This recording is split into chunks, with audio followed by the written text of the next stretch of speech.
আসসালামু আলাইকুম ওয়া রাহমাতুল্লাহি ওয়া বারাকাতুহু। আশা করি আমার প্রিয় ভাই বোন আপনারা সকলে ভালো আছেন। আলহামদুলিল্লাহ সুম্মা আলহামদুলিল্লাহ, আপনাদের দয়ায় আমিও ভালো আছি। আমি খুব ব্যস্ততার মধ্যে ছিলাম, এর জন্য প্রায় ৬-৭ দিন কোনো আমল বা কোনো বিষয় আলোচনা এখানে করতে পারি নাই। অনেক মানুষ আমার মেসেজ দিছেন। তো ইনশাআল্লাহ আজকে আমি খুব গুরুত্বপূর্ণ একটা বিষয়ে আলোচনা করব। তো সবাই মনোযোগ সহকারে শুনবেন। আশা করি আপনাদের অনেক উপকার হবে। মূলত আমাদের সামনে রমজান মাস, এখন বর্তমান শাবান মাস চলতেছে। তো রমজান মাস হলো ইবাদতের মাস, বেশি বেশি ইবাদত করবেন যে যতটুকু পারেন। আর শাবান মাসেও চেষ্টা করবেন রোজা রাখার জন্য।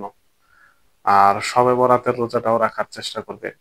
আসলে শবে বরাত নিয়ে কি কথা বলবো, এই সমস্ত জগৎ বর্তমান যেই অবস্থা, এই সমস্ত ধরে বুঝাইলাম যে এখন আলেম ওলামাদের ভিতরে এত দ্বন্দ্ব। ঠিক আছে, শবে বরাত নিয়ে আর কি বলবো। এই যে শবে বরাত বললাম, কেউ বলবে 15ই সাবান, নিসফি সাবান, এইটা ওইটা এমনি সেমনি। আবার কইব শবে বরাত বেদাত। বেদাত করতে করতে করতে যে বেদাত কয় আর মুখের আর দাঁতই খুঁজে পাওয়া যায় না, সবই বেদাত হয়ে গেছে। তো শবে বরাত, লাইলাতুল বরাত, নিসফি সাবান, যার যেটা বলতে মন চায় আপনারা বলবেন। বলতে পারেন শবে বরাত বলা আপনার বেদাত, আপনি অন্যটা বলেন। হ্যাঁ, বরাত বলেন বা 15ই সাবান বলেন।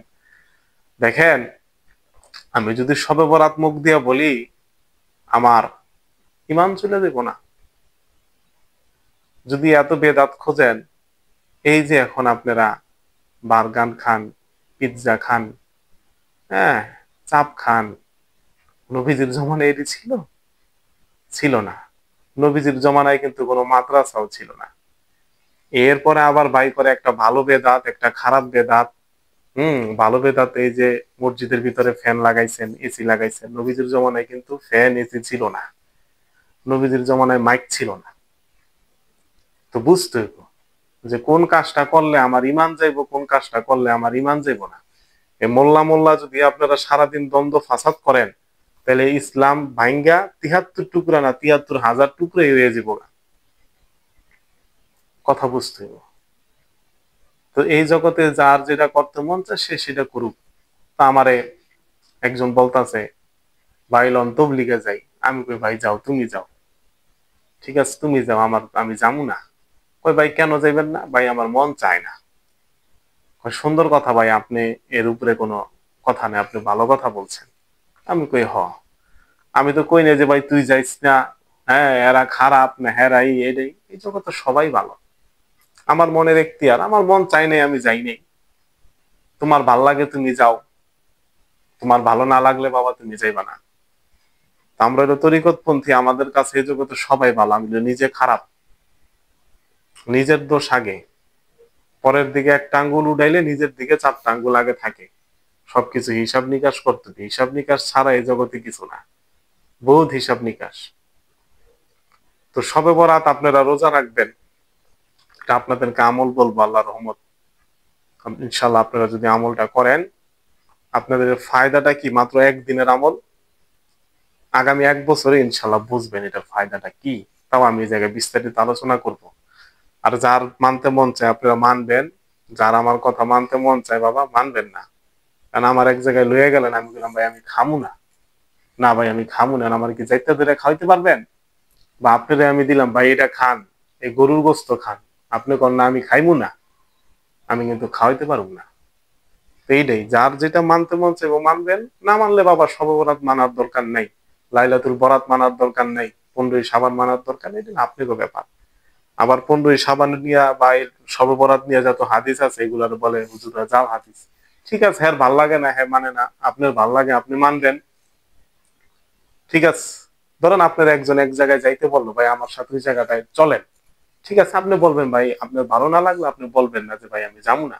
কিন্তু কইবেন না তোরা খারাপ, ওই জায়গায় গেলে ভন্ড হয়ে যাবি, এই হয়ে যাবি, সে হয়ে যাবি না। এর মন চাইছে ওই জায়গায় যাইবো। এই জগতে যে যা কাজ করে শান্তি পায়, হ্যাঁ রে, এটা করতে দিবেন। ঠিক আছে, দলাদলি করবেন না। এই দল ওই দল, এই পীরের মুরিদ ওই পীরের মুরিদ, একজনের সাদা টুপি পরো, সবুজ টুপি পরো, এই সেই, এগুলো হইলো যার যার ইচ্ছা। সবুজ টুপি মাথায় দিচ্ছে, আমার ভালো লাগে, আমি দিচ্ছি। কিন্তু আমি কোনোদিন বলি নাই যে যে বেটার সাদা টুপি পরবো এ বেটার ইমান নাই। শুনছেন আমার মাথায় কোনোদিন, আমার মুখ দিয়ে কোনোদিন? আমি কিন্তু সাদা পরি, পাঞ্জাবি পরি, ভাল লাগে পরি, কালো পাঞ্জাবি পরি, ঠিক আছে, কালারিং পাঞ্জাবি মাঝে মাঝে পরি, কিন্তু কাঁচা হলুদ কালার সেটা পরি না, যেটা একেবারে পুরা হলুদ, পুরা হলুদ, একেবারে পুরা লাল, রেড। আর এই দুইটা কালার পরি না। দুইটা কালার আপনারাও যত পারবেন না পরার চেষ্টা করবেন, কথা বুঝতে হইব। তো 15ই সাবান বা যেদিন আপনার শবে বরাত আমাদের সামনে, ঠিক আছে, ওই দিন আপনারা রোজা রাখবেন। যদি রোজা রাখতে না পারেন তো রাখতে পারলেনই না। রোজা রাখলে আমলের পাওয়ার বাড়বে। আমল হইলো জোহরের নামাজের পরে, হুম, জোহরের নামাজের পরে আপনারা আপনাদের ঘরের বারান্দা হোক আর খালি মাঠ হইলে আরো বেশি ভালো হইব। ওই জায়গায় যে দাঁড়াইয়া এমনি দুইটা হাত উঠাইবেন, ঠিক আছে, হাত উঠাইয়া পড়বেন ইয়া রব্বানা, ইয়া রব্বানা বা ইয়া রব, ইয়া রব, দুইটার একটা আপনি পড়তে পারেন। ইয়া রব কয়বার? 101 বার পড়বেন বা 40 বার পড়বেন বা 3-4 মিনিট পড়বেন। বলবেন ভাই দুই হাত উপরে উঠায় রাখলে গনুম কেমনে? আপনার যতক্ষণ পড়তে মন চায় আপনি অতক্ষণ পড়েন। এবার ভাই মাইনসে চাইয়া রয়েছে, মাইনসে দেখবো, বাবা এই জগতে মানুষের কথা শুনুন যাইব না। মানুষ আপনারা ভালো কইব, মন্দ কইব, খারাপ কইব, খারাপই কইব, ঠিক আছে, কিন্তু একবেলা যদি কাজ করতে না যান, আপনার বউ বাচ্চা আপনার আইনে একবেলা খাবার দিব না যে তুই বাবা আজকে কাম করতে যাস নাই, না তোর দুপুরে আমি খাওয়াইলাম, ওই বেলায় আইব না, ঠিক আছে, কেউ আসবো না। কিন্তু আপনারে খোঁচা দেওয়ার সময় সবাই আয়া বইয়ে থাকবো।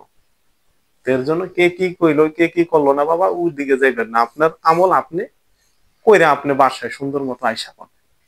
জোহরের নামাজ আপনি পড়ছেন, পড়ে মসজিদের থেকে বের হইয়া বা বাসায় পড়ছেন, বাসার থেকে বের হইয়া, বা যদি বাসায় পড়েন, বাসায় থাকেন, তো বাসায় আপনি ইয়া রব্বানা বা ইয়া রব 40 বার পড়লেন বা 101 বার পড়লেন। পড়ার পর 313 বার পড়বেন ইয়া ওয়াহাবু, ইয়া ওয়াহাবু। তখন আর হাত উঠান লাগবো না। পড়ে বাস আপনি মোনাজাত করবেন আল্লাহর কাছে যা বলার, ঠিক আছে।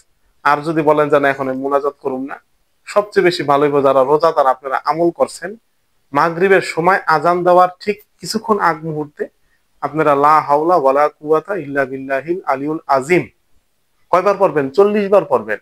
আর যারা রোজা রাখবেন না এরাও ওই আজানের একটু আগে বইয়া সামিল হয়ে যাবেন দোয়ার ভিতরে।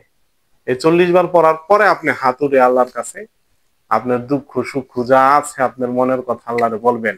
ইনশাল্লাহ আমার পরীক্ষিত আমল আগামী 1 বছর আপনারে বড় কোনো রোগ স্পর্শ করব না। হ্যাঁ, আপনার ঘরে রিজিকের অভাব হইব না।